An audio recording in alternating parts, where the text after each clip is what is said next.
Samajwadi party के संरक्षक मुलायम सिंह यादव के देहांत के बाद मैनपुरी सीट खाली हो गई है। काफी लंबे समय से मुलायम सिंह यादव मैनपुरी सीट जीतते आ रहे हैं। अब मैनपुरी में उपचुनाव है। देखना यह होगा कि समाजवादी पार्टी अपनी प्रतिष्ठा को बचाने के लिए ये उपचुनाव किस तरीके से लड़ती है। समाजवादी पार्टी के राष्ट्रीय अध्यक्ष अखिलेश यादव ने अपने चाचा शिवपाल यादव से हाथ मिलाया है और उनको स्टार प्रचारक भी बनाया है। अब सवाल ये उठता है कि ये सिर्फ मैनपुरी उपचुनाव के लिए है या ये सिलसिला ऐसा ही आगे भी जारी रहेगा। इस सिलसिले पे हम बात करेंगे। हमारे साथ वरिष्ठ पत्रकार सुरेश बहादुर जी मौजूद हैं और उनकी राय जानेंगे। देखिए, पिछले कई लोकसभा चुनाव में सपा के संरक्षक राष्ट्रीय अध्यक्ष स्वर्गीय मुलायम सिंह यादव जी मैनपुरी लोकसभा सीट का प्रतिनिधित्व कर चुके हैं।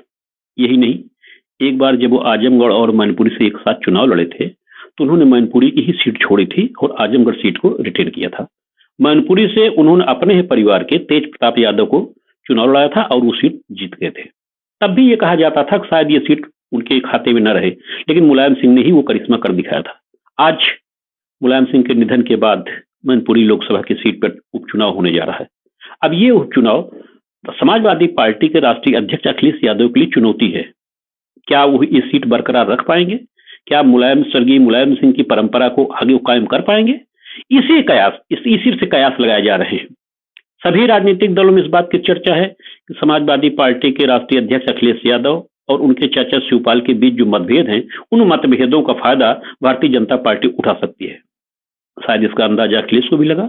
इसीलिए अखिलेश ने पहल करते हुए, मैं इसे अखिलेश की एक बड़ी पहल मानूंगा, अखिलेश ने पहल करते हुए अपनी पति डिंपल यादव के साथ जाकर के शिवपाल यादव से मिले और उन्होंने इस चुनाव में डिंपल यादव का समर्थन करने की उनसे अपील की। शिवपाल निश्चित रूप से मुलायम सिंह के राजनीतिक क्षेत्र में राजनीति को आगे बढ़ाने में शिवपाल का बड़ा योगदान रहा है।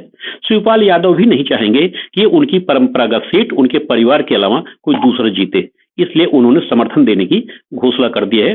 निश्चित रूप से शिवपाल के समर्थन देने से अखिलेश यादव का पल्ला भारी हो गया है। वो अब ये सीट रिटेन करने में, मैं अभी तो ये नहीं कह पाऊंगा कि सीट जीत ही जाएंगे, लेकिन जीतने की संभावना प्रबल हो गई है।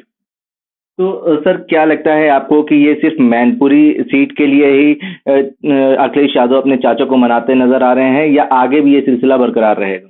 देखिए, अभी ये कयास लगाना मुश्किल है। ये कहना कि एक ही सीट के लिए चाचा को मनाने गए हैं, ये जल्दबाजी होगी। उनका प्रयास होगा एक बार फिर समाजवादी परिवार में एकजुटता आए। मैं इसे एक नई पहल मानता हूं।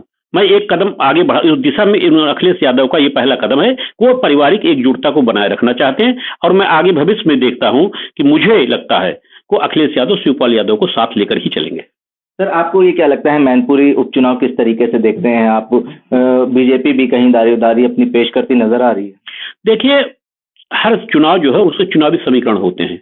बीजेपी ने शाक्य को मैदान में उतारा है। यादव बाहुल क्षेत्र है वो, लेकिन यादव के बाद उसमें शाक्य की मतदाता बहुत है।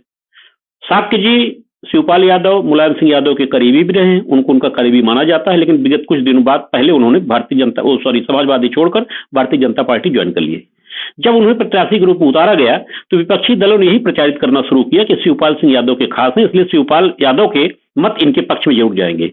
अब शिवपाल यादव के समर्थन देने से उसमें जो है अखिलेश का पलड़ा भारी हो गया और शाक्य की स्थिति निश्चित रूप से कमजोर होगी। हालांकि भारतीय जनता पार्टी पूरा प्रयास करेगी, पूरी ताकत लगाएगी कि वो समाजवादी पार्टी से ये सीट छीन सके। बहुत बहुत धन्यवाद। Thank you. हमारे साथ वरिष्ठ पत्रकार सुरेश बहादुर जी मौजूद थे, जो अखिलेश यादव के इस कदम को सराहनीय मानते हैं और एक अच्छी पहल मानते हैं। इससे कहीं ना कहीं समाजवादी पार्टी को आगे चल के काफी फायदा होगा। जनसंदेश टाइम्स के लिए आकिब मिराज खान, लखनऊ।